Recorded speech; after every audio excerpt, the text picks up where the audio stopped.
நிறுத்தடி.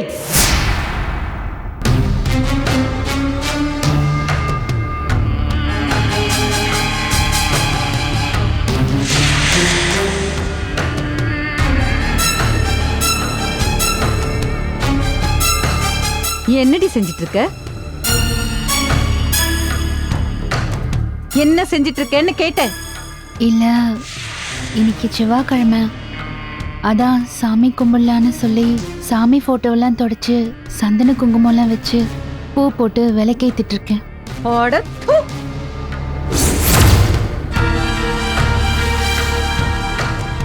கொழுத்துல தாலியே கிடையாது, பெருசா வந்துட்டா சாமி கும்பிடுறேன்னு சொல்லிட்டு. கல்யாணமான ஒருத்தி கழுத்துல தாலி இல்லாம சாமிக்கு விளக்கு போட்டா அந்த வீட்ல சாமி தங்காதுடி. பேய் பிசாசு பூதம் தாண்டி வரும்.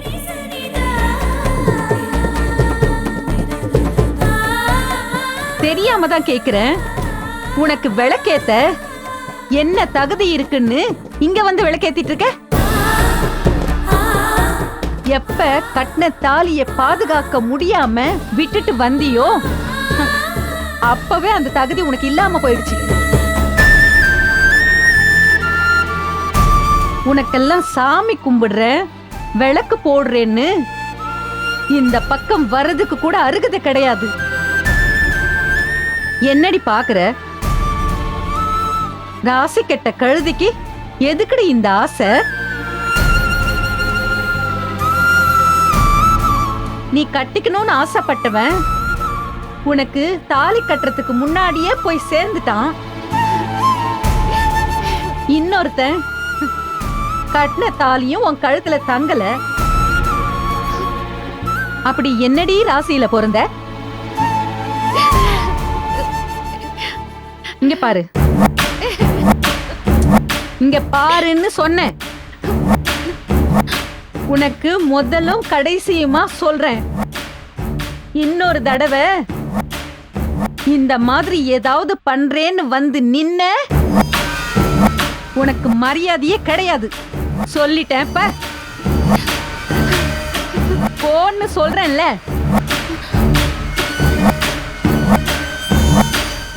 போடி.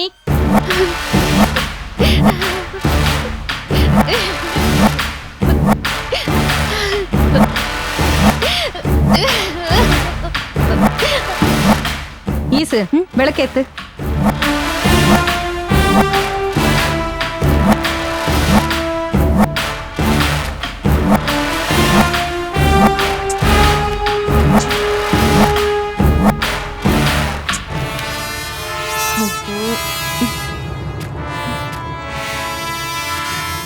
ஈசு, எங்க ஊர்ல ஒரு பழமொழி சொல்லுவாங்க, அதான் இப்ப எனக்கு ஞாபகம் வருது. என்ன பழமொழி? இல்ல, பத்தினி தீக்குச்சிய பார்த்தாலே பத்திக்கும் பாய்ங்க. நீ என்ன 10 குச்சி உரசியும் பத்த மாட்டேங்குது? என்ன சொல்ல வர? இல்ல, எனக்கு அது சொல்லணும்னு தோணுச்சு, அதான் சொன்னேன். இந்தா, நீ ஏத்து. என்ன ஈசு? ஏத்துன்னு சொன்னேன். பொடி.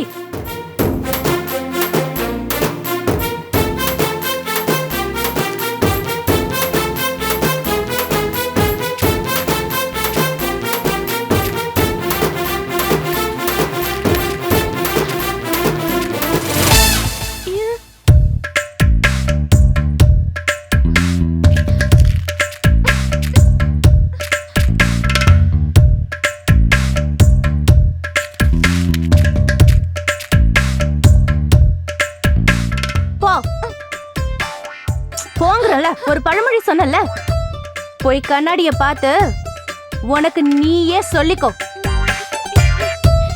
போன்றல. ஏய், குடுங்கடி.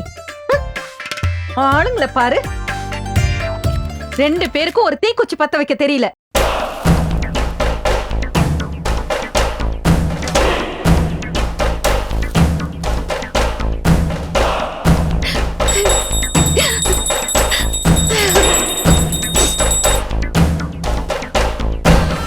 வாங்கடி போலாம். அத கூட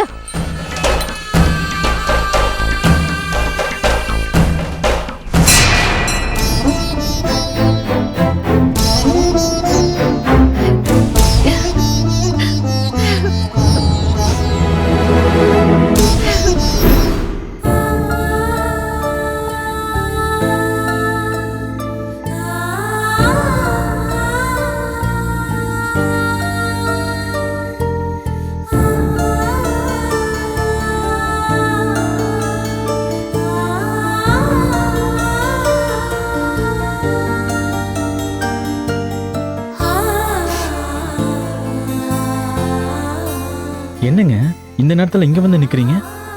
நீங்க எப்போ வந்தீங்க? நான் வந்து ரொம்ப நேரம் ஆச்சுங்க. கீழே உங்களை காணமேன்னு மேலே தேடி வந்தேன்.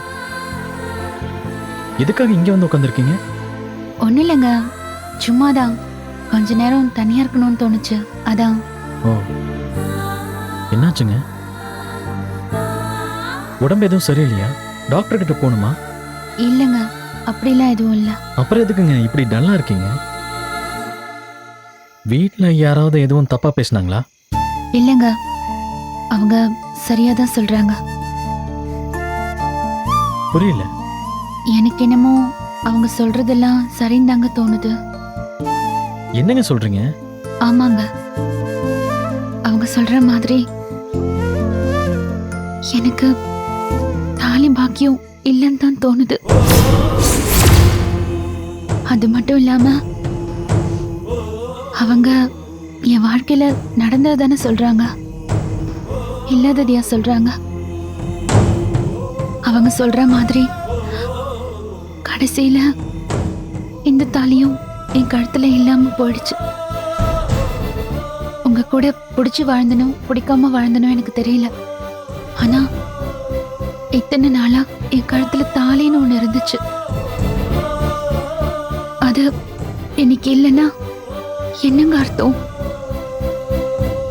என் கழுத்துல தாலின்னு ஒண்ணு இருக்கக்கூடாது, அது என் கழுத்துல நிலைச்சிருக்கிறதுக்கான பாக்கியம் இல்லைன்னு தானே அர்த்தம்.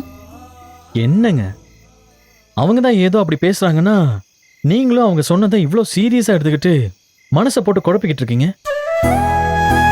வாழ்க்கையில எல்லாருமே நம்மள நல்ல விதமா தான் பேசணும்னு எதிர்பார்க்க முடியாதுங்க. 4 பேர் நம்மளை அசிங்கப்படுத்துவாங்க, 4 பேர் நம்மளை அவமானப்படுத்துவாங்க, 4 பேர் நம்மளை தரக்குறைவா பேசுவாங்க. எல்லாம் கலந்தது தாங்க வாழ்க்கை. நம்மளை தாழ்த்தி பேசுறதுக்கும் நம்மளை தூக்கி பேசுறதுக்கும் ஒரு 4 பேர் வேணுங்க. அப்பதான் அவங்க முன்னாடி வாழ்ந்து காட்டணும் அப்படிங்கிற வைராகியம் வரும்.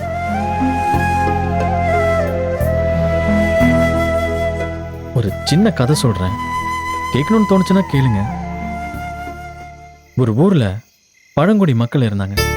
அவங்க மரத்தை வெட்டணும்னா அருவாளையோ கோடாரியோ எடுத்துட்டு போய் வெட்ட மாட்டாங்க.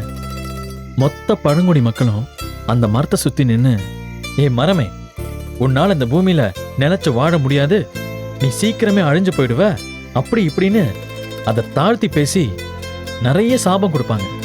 தினமும் அவங்க அதை சுத்தி நின்னு பேச பேச அதை கேட்டு கேட்டு அந்த மரமும் தானா பட்டு போய் கீழே விழுந்துருமா. அதுக்கப்புறம் அவங்க அதை விறகுக்கு எடுத்துப்பாங்களாம். அந்த மாதிரி தாங்க மனுஷனோட வாழ்க்கையும். நம்மளை சுத்தி நல்லதும் நிறைய பேசுவாங்க, கெட்டதும் நிறைய பேசுவாங்க. அதுல எதை நாம எடுத்துக்கிறோங்கிறதுல தான் நம்ம வாழ்க்கையே இருக்கு. நல்லதை எடுத்துக்கிட்டோம்னா முட்டி மோதி முன்னேறி கண்டிப்பா ஒரு நாள் பெரிய இடத்துக்கு வந்துடலாம். நம்ம உருப்பட மாட்டோம், நமக்கு எதுவுமே வராது, நாம நாசமா போயிடுவோன்னு அப்படின்னு மற்றவங்க சொல்ற கெட்டதை எடுத்துக்கிட்டோம்னா நாமளே நம்ம வாழ்க்கைய குழி தோண்டி புதைக்கிற மாதிரிங்க. அதனால உங்களை சுத்தி இருக்கிற நல்ல விஷயங்களை மட்டும் எடுத்துக்கோங்க. அதுதான் உங்களை உயரத்துக்கு எடுத்துட்டு போகும். உங்களை பார்த்து கை நீட்டி பேசுறவங்க எல்லாம் தன்னால வாயடிச்சு போவாங்க.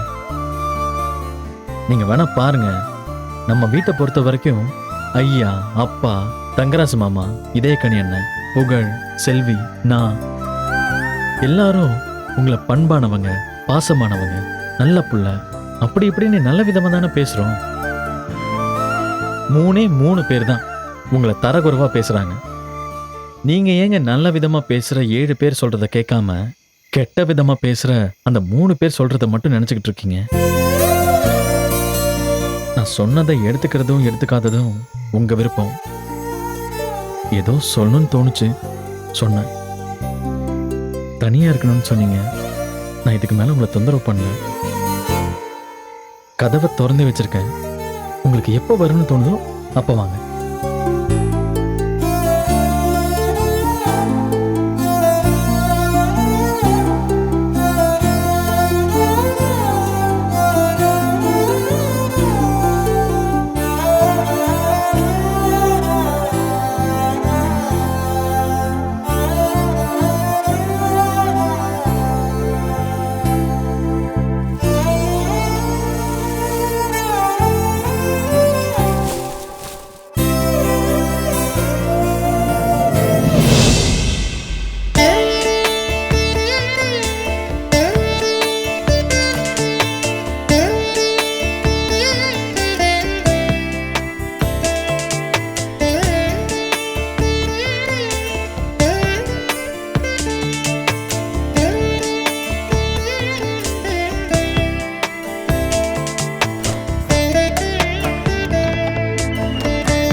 பங்கு?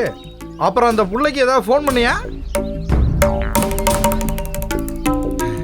இல்லடா பங்கு, அதான் அகிலாட்ட பேசுறேன்னு சொல்லி அத்தைகிட்ட பேசி தொலைச்சிட்டேனே. அதுக்கப்புறம் அந்த பக்கம் என்ன நடக்குதுன்னே தெரிலடா. அதான் கொஞ்சம் அடக்கி வசிக்கலான்னு முடிவு பண்ணிட்டேன். அதுவும் இல்லாம வீடியோ இல்லாம அப்படி பேசுறதுக்கே எரிச்சலா இருக்கு பங்கு. நம்ம கிட்ட வீடியோ இல்லைன்னு தெரிஞ்சு ரொம்ப தைரியமா பேசுறாடா அவ அப்படி பேசுறது எனக்கு சுத்தமா பிடிக்கல பங்கு. வீடியோ நம்ம கிட்ட இருக்கும்போது பயந்து போய் கெஞ்சி கதறி அழுது கேட்பால, அதுதான் எனக்கு பிடிச்சிருக்கு. அதே வீடியோ இல்லைன்னதும் ஃபோன் பண்ணாம இருக்கேன். என்னையா நீ?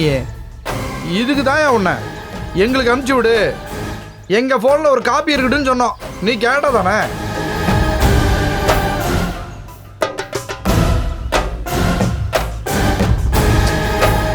இல்லை பாண்டி எங்கட ஆளை காணோம். மதுரை வரைக்கும் ஏதோ சோழி இருக்குன்னு சொல்லிட்டு போனாயா. இந்நேரம் வந்துட்டு இருப்பான்னு நினைக்கிறேன். இதான் வந்துட்டான்ல. அழகரே வரான் பாரியா.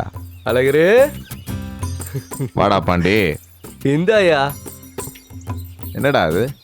யோ, தங்கரிதழ் தேட்டருக்கு எதிர்த்தாப்புல இருக்கிற கடையில சூடா அல்வா போட்டுக்கிட்டு இருந்தாங்க. அதான் உனக்கு பிடிக்குமேனு வாங்கிட்டு வந்துட்டேன். சரி அங்க வை. யோ, எதுக்கு நீ இம்புட்டு மூட் அவுட்டா இருக்க? இந்தாயா பங்கு, நீ வாங்கிக்க. யோ அழகரே, உனக்கு பிடிக்கும் தானே வாங்கிட்டு வந்திருக்கேன். அவன்கிட்ட போய் ஏன் மூஞ்ச கட்டுற? விடியா மருது பங்கு, இது வேணான்னு மூஞ்ச காட்டலாம். ஆனா அவனுக்கு பிடிச்ச இன்னொரு மேட்ரு வாங்கிட்டு வந்திருக்கேன். அதுக்கு அவன் மூஞ்ச காட்டவே மாட்டான். அப்படி என்னடா மேட்ரு? என்னன்னு கரெக்டா சொல்லு பாப்போம். புதுப்பட டிவிடி, ஆங்கில படங்கள், ஹிந்தி படங்கள், தமிழ் படங்கள், சில பல கொரிய படங்களோட டிவிடி. கரெக்டா? யோ, எப்படியா? நம்ம அழகரே பொழுதுபோக்குறது படம் பார்த்து தான் எனக்கு தெரியாதா?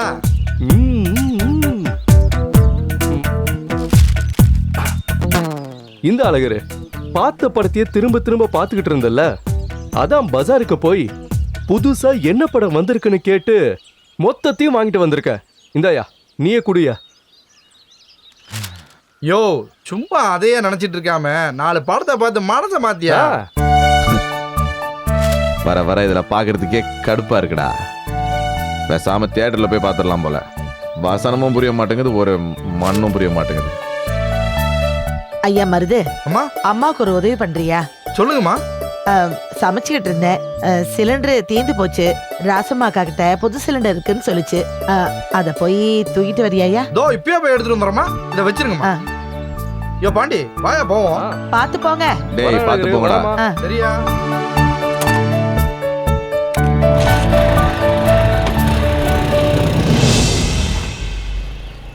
சரி, இவனுங்க வர வரைக்கும் படத்தையாச்சு பார்ப்போம்.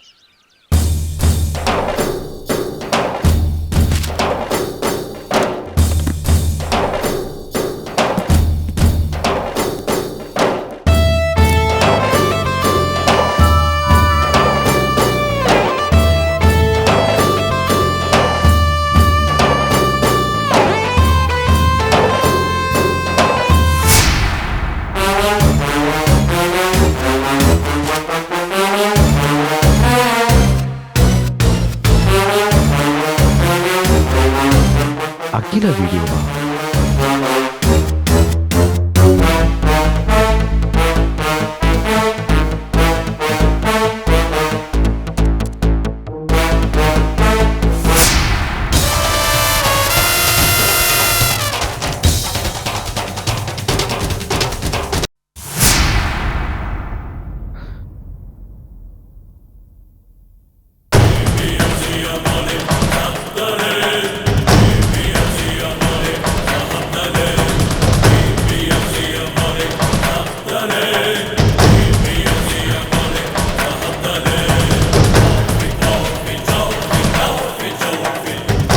அன்னைக்கு போதையில லேப்டாப்பை காப்பி பண்ணி வச்சிருக்கேன் போல இருக்கு.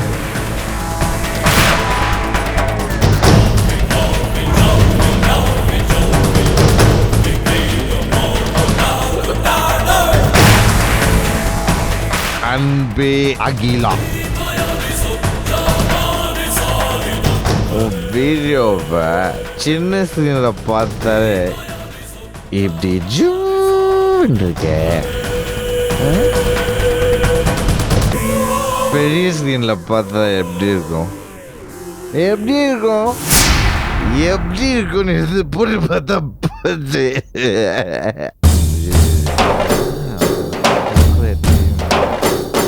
இங்கே இருக்குது